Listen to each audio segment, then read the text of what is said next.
Good morning. Well, we've not yet been together in this sacred space, so allow me to wish you a happy new month, year, and decade all together. I'm happy that you've chosen to spend this first Sunday of 2020 in worship.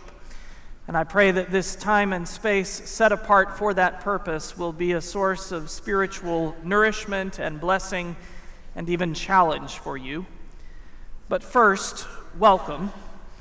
At Second Presbyterian Church, we are a welcoming community of faith where Jesus Christ transforms lives, and so we welcome you because we trust and believe that God welcomes all of us. This Sunday, we begin not just a new year of worship, but the next series in our year-long focus on belonging.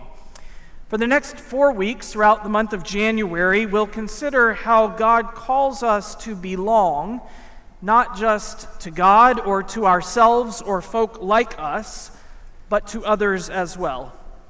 It's a belonging rooted in God's universal and unconditional love and claim on all of us. And I also think it's a good resolution for a new year.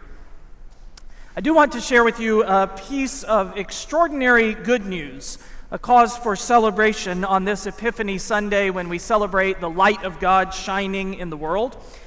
As we prepared for 2020 at Second, the leadership of this congregation challenged all of us to let God's light shine through our commitment to the annual operating budget.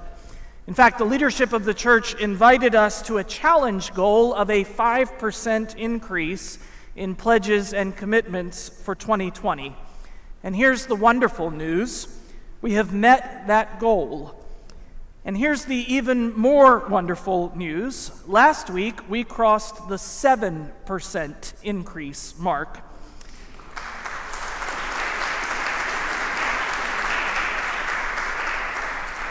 And since I'm on a roll and you're celebrating, here's one more piece of wonderful news.